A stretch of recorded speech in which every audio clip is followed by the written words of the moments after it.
boss mo ba? Nakakaano ko. Safety meeting kami for Crane Racing Club. Masangkit. Tanggal na lang. Tanggal na lang. Hello, good morning. Mas talaga. Ikaw ang tunay na karto eh. Uli oh. Ngayong umaga ay mandadrasa tayo ng cable wire. Sa bali ngayon tuturuan muna natin si partner si OS madrasa.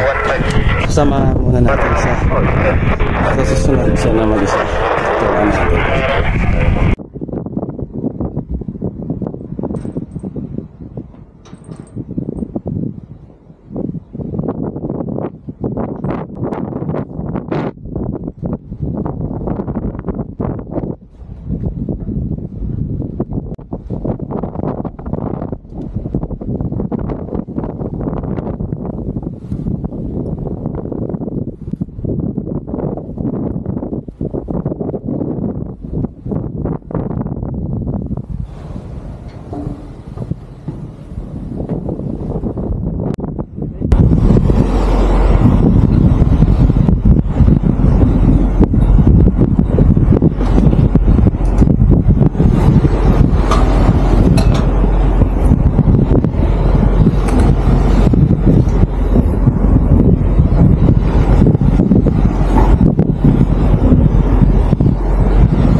Yan oh, smart. Kaya kakaba pero nakaka-excite. Tagal ko pa. Hello. Hello guys. Guys, nagrasa kami guys.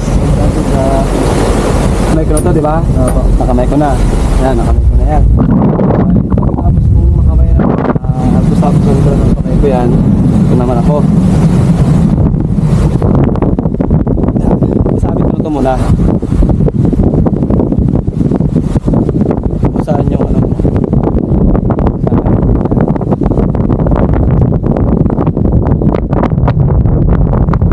Tapos magkakalimutan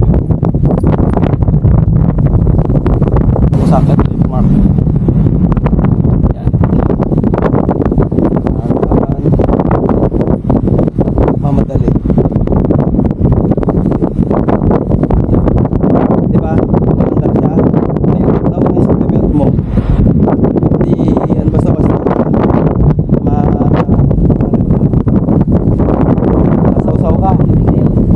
masawsaw ka dito Mark. Yan, i-equip sa ngayon to. Yan,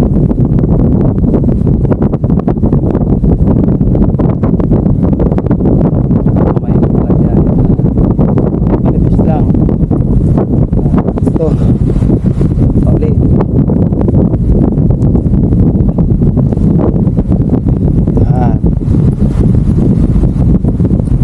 Mo yan, kailangan gawin mo ulit deck.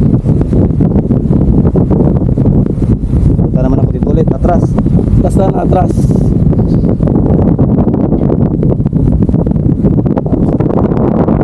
Basta makarating ka rito, hawakan lang ng mabuti. Yan. Nandito ka na, nakabayo ka dito. Yun yung sabihin dito, yung relax ka na. Ito ano mo. Muna itong ano, sige mo yung ano mo, safety belt. Sige mo yan, ito. Naunahan mo na ito. Yan. Alright. Hawak kang mabuti, safety belt. Kasi pag nauna yun gasa, mauna siya bababa. Ano lang, isa lang deck, ganito lang. Kasi para may pasok mo lang siya.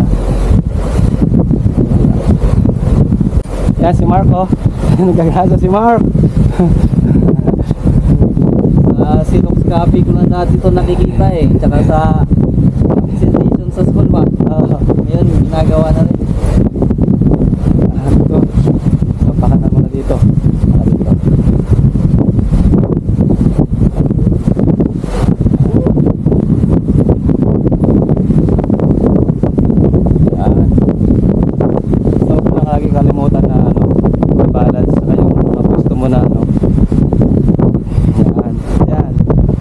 ngayon kasama akong magkasa mga cargo. Dahil si Mark ay first time magkasa ng Eagle Wire sa crane. Dati raw nakikita niya lang sa ano to sa mga pictures. Panood niya sa mga YouTube. Ngayon ginagawa niya na ngayon. Bali simple yung batang to. Hindi niya nagdaan yung hirap ng ko. Yan. Pangarap siya para sa pamilya niya.